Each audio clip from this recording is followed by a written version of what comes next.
With the modding community's recent breakthrough, which allows modders to add entirely new species into the game, many modders have had a go at submitting their new species to the Nexus forums for us to enjoy.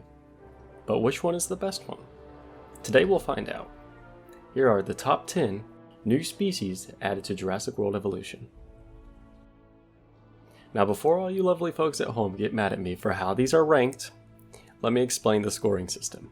The creatures are not tiered simply for how cool they are. Instead, they are ranked based on the characteristics they provide as a game entity.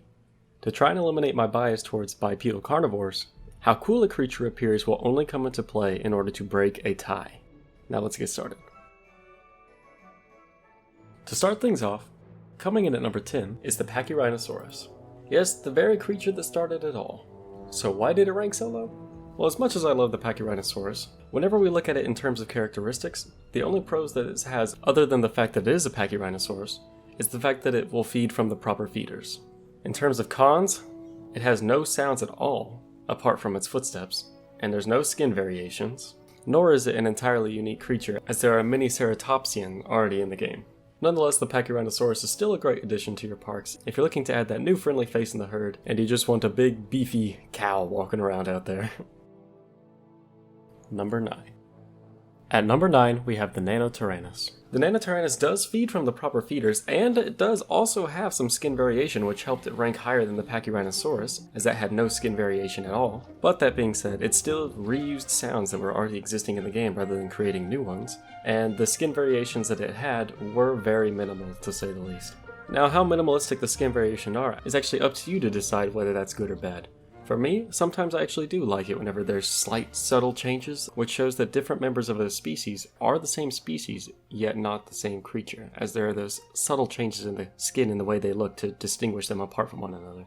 Lastly, one other con of this creature is it did have some minor skin weight issues, which you can see on the tail.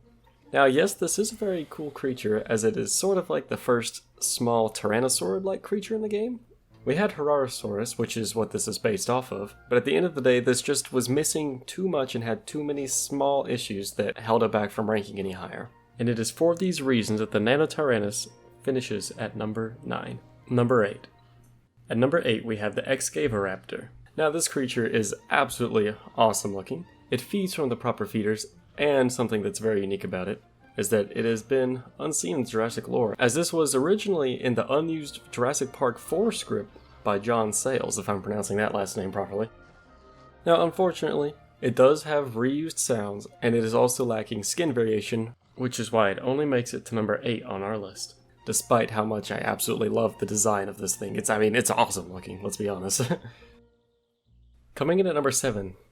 Oh boy, oh boy, oh boy, I am not going to know how to say this name. Estemmenosuchus? Let's go with that. Estemmenosuchus. Yes, this absolute freak of nature. Now, Estemmenosuchus has placed number 6 because yes, it does have custom sounds. Yes, it is a unique species type, which is very unique. Let's just point that out.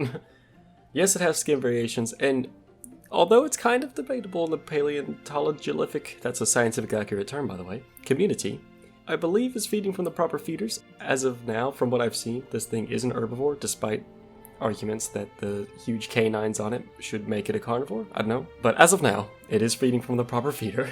The only reason why this is really held back, besides the fact that I think it is absolutely bizarre looking, is the fact that it does, yes, have some slight skin weight deforming on it.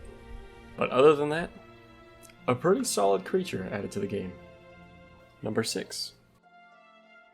Is the Psittacosaurus. Apart from being one of the most adorable creatures on this list, if not the most adorable, actually, I think I will go so far as to say that it is the most adorable creature on this list. It has quality skin variations, and it also feeds from its proper feeders. Plus we don't have many small herbivores in the game as it is right now, so this is a nice addition just to get some more size variety in our parks. Now the cons of the Psittacosaurus is yes that it does reuse the sounds of the Hypsilophodon.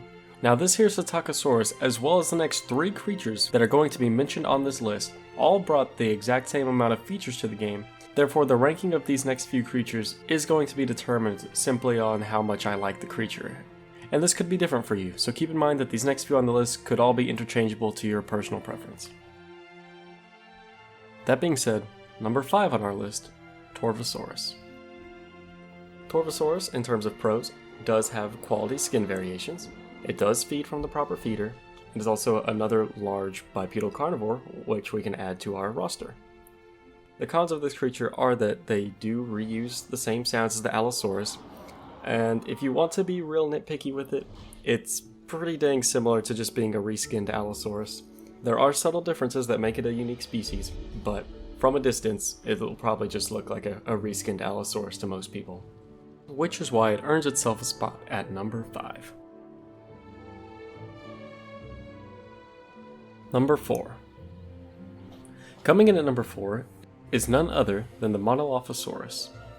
Quick side note, originally this video was going to be a top 9, but as of the day that I was going to release this, they actually added the 10th new species. So here we are, that's this Monophosaurus.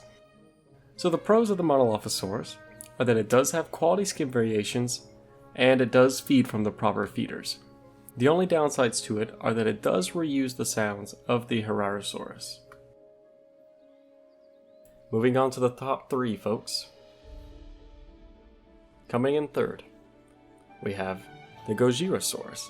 I hope I'm pronouncing that right. I'm thinking it's like Gojira, Godzilla sort of stuff, you know, maybe? This is a creature with quality skin variations, which is very lucky for it. The very day I was actually downloading this mod, it had an update to get better quality skins. So, had that not been the case, then this actually would have ranked lower on the list than it's actually placed at now.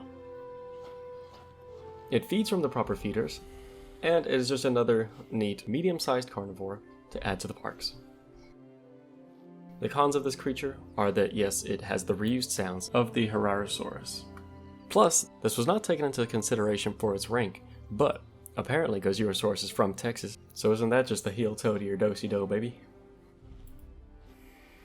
Coming in at number 2, folks, we have Dinosuchus. Now Dinosuchus comes with custom sounds, decent skin variations, they feed from the proper feeders, and they are another complete unique type of species which has not been seen in the game. Cons for this creature are there are some small skin weight issues and a bit of a rig abnormality. Apparently this thing was based off of an Ankylosaurus, so it's a little odd the way that it's kind of using its tail to attack rather than its massive jaws, but just don't watch it fight, I suppose. And coming in at number 1, the moment we've all been waiting for, Dimetrodon. I will admit, whenever I first looked at this creature, I did not think it would actually rank number 1 on the list, but looking at it in terms of its pros and cons, it's the only creature that had a perfect sweep of only pros and no cons. Now, the Dimetrodon has custom sounds, quality skin variations, it's a complete unique species type, it feeds from the proper feeders, plus it is pretty dang cool looking. And there were no cons, as it had all of the categories met of custom sounds, skin variations, a unique type of species, proper feeders, and yeah, there was just nothing really negative to say about it. It's an all-around great species that'll make an even greater addition to all of your future park endeavors. So that's actually going to be it for today, folks. If you agree, let me know down below, and if you disagree, let me know why, and let me know how you would have liked to see these ranked. But until next time, guys, thank you so much for watching, and bye-bye.